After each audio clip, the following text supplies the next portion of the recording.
జనాభా తగ్గించి బీసీలకు కాంగ్రెస్ సర్కార్ అన్యాయం చేసిందని బీఆర్ఎస్ వర్కింగ్ ప్రెసిడెంట్ కేటీఆర్ ఆరోపించారు. కాంగ్రెస్ సర్కార్ చేసిన సర్వే పూర్తిగా తప్పుల తడక అన్న కేటీఆర్ వెంటనే రీసర్వే చేయాలని డిమాండ్ చేశారు. నీ కులగణన పూర్తి తప్పుల తడక, నీ పూర్తి అశాస్త్రీయం, అసంబద్ధం, అర్ధరహితం.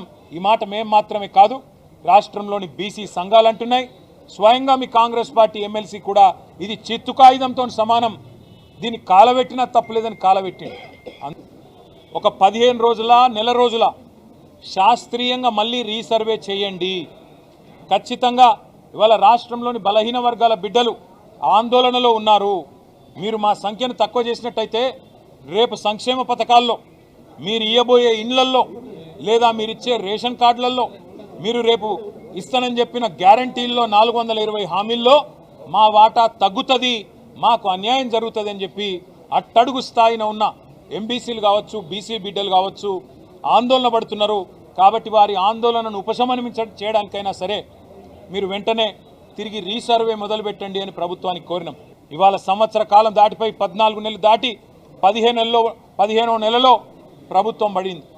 మరి 15 నెలల్లో కనీసం 15 పైసలు కూడా మీరు చెప్పిన బీసీ డిక్లరేషన్ కోసం కేటాయించిన పాపాన పోలేదు. 16 కార్పొరేషన్లు కొత్తగా బీసీ కులాల కోసం ఏర్పాటు చేసి ఒక్కొక్క కార్పొరేషన్కు 50 కోట్ల బడ్జెటు అని డైలాగులు కొట్టిండ్రు. కానీ 50 పైసలు కూడా ఈ పోయిన ఆర్థిక సంవత్సరంలో ఖర్చు పెట్టిన పరిస్థితి లేదు. మొన్న నువ్వు అసెంబ్లీ పిలిచినప్పుడు మేము అనుకున్నాం, చట్టబద్ధత కల్పిస్తావేమో, 42% రిజర్వేషన్ బిల్లు తెస్తావేమో అనుకున్నాం. నువ్వు బిల్లు తేలే, కేవలం సొల్లు మాత్రమే తెచ్చినావు. ఓ స్టేట్మెంట్ అని చెప్పి పట్టుకొచ్చినావు, ఏదో నిమిషం చదివినట్టు చేసినావు, అవతల పడ్డావు.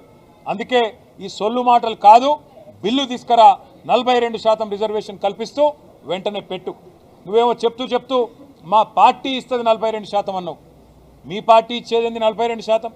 బీఆర్ఎస్ ఇదివరకు 50%కి మించి ఎన్నడో ఇచ్చింది బలహీన వర్గాలకు టికెట్లు, అదేవిధంగా మరి ప్రాతినిధ్యం స్థానిక సంస్థల్లో కానీ అసెంబ్లీ ఎన్నికల్లో, పార్లమెంట్ ఎన్నికల్లో అత్యధిక సీట్లు కేటాయించిందే కేసీఆర్ గారు, బీఆర్ఎస్ పార్టీ.